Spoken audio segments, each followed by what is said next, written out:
यानी joint parliamentary committee के अध्यक्ष जेपीसी अध्यक्ष ने सौंपी रिपोर्ट। लोकसभा स्पीकर को रिपोर्ट सौंप दी गई। जेपीसी अध्यक्ष ने सौंपी वक्फ पर बनी रिपोर्ट। वक्फ बिल इसी संसद सत्र में पेश हो सकता है, पूरी संभावना है। तो वक्फ पर बनी जो रिपोर्ट है उसका मसौदा स्पीकर को सौंप दिया गया है। जेपीसी अध्यक्ष ने रिपोर्ट सौंप दी है। खुर्रम अली शहजाद हमारे साथ फोन लाइन पर जुड़ चुके हैं इस खबर पर ज्यादा जानकारी के साथ। खुर्रम, क्या जानकारी मिल रही है और ज्यादा? विशाल, देखिए, जो एक औपचारिकता थी जेपीसी की रिपोर्ट सौंपने की, वो उसको अंजाम दे दिया गया है और एक तरीके से वक्फ अमेंडमेंट बिल जो है उसको लेकर रास्ता साफ हो गया है। अब पार्लियामेंट में इस बिल को पेश किया जाएगा।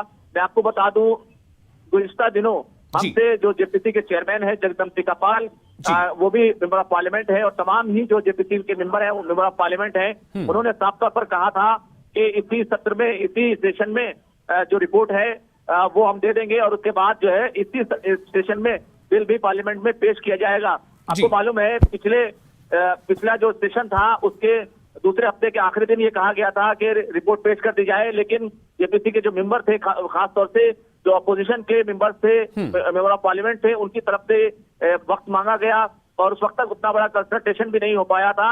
एक लंबी कवायद हुई है, एक लंबी एक्सरसाइज हुई है जिसमें तमाम रियासतों में जेपीसी गई और उसके बाद बहुत सारे डेलीगेशंस, बहुत सारे स्टेक होल्डर्स, वो तमाम जो है जेपीसी से मिले। दिल्ली में कुछ 34 मीटिंग्स हुई, ये तमाम चीजें हुई। जो मिनिस्ट्रीज हैं उनको बुलाया गया।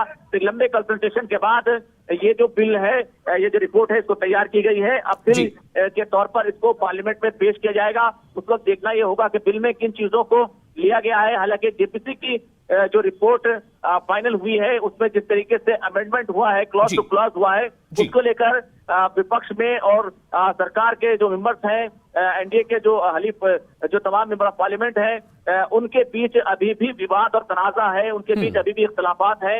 एक डिसेंट वोट जो दिया गया है उसमें वाज़ेह तौर पर बहुत सारे इल्जामात जो है वो अपोजिशन के लीडर की तरफ से लगाए गए हैं। लेकिन आपको मालूम है, लोकतंत्र में, जमहूरियत में सीधे तौर पर जिसके पास अक्सरियत होती है वो अपने हिसाब से जो कायदे कानून होते हैं उनको पास करा लेता है। 14 अमेंडमेंट जरूर हुए हैं, लेकिन ये भी मानना चाहिए कि अपोजिशन की तरफ से जो तमाम अमेंडमेंट लाए गए थे वो सभी के सब गिर गए हैं।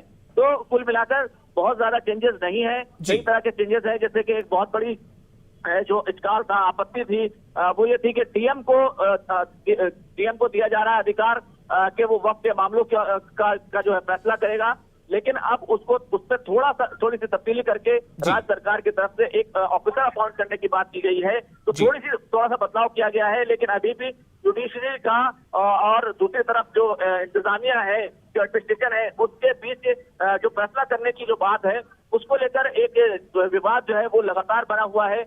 वक्फ बाय यूजर को लेकर भी इसमें थोड़ी सी तब्दीली जरूर की गई है। हालांकि उसको शामिल कर लिया गया, पहले तो पूरे तरीके से उसको हटा दिया गया था। यानी जिस तरीके से जो भी धार्मिक स्थान है, जो भी मजहबी मकामात हैं, चाहे मस्जिद हो, कब्रिस्तान हो, अगर वो इस्तेमाल हो रहे हैं तो उनको वक्फ बाय यूजर माना जाता था। उसके लिए किसी एविडेंस की जरूरत नहीं होती थी। वक्फ बोर्ड खुद उसको अपने खाते में दर्ज कर सकता था। लेकिन अब जो बदलाव किया गया है उसके अंदर ये कहा गया है, अगर सरकार से कोई विवाद ना चल रहा हो या किसी दूसरे जो व्यक्ति है, दूसरा जो शख्स है, किसी के साथ मुकदमा ना चल रहा हो, कोई इख्तिलाफ ना हो, तो फिर उसको दर्ज किया जाएगा।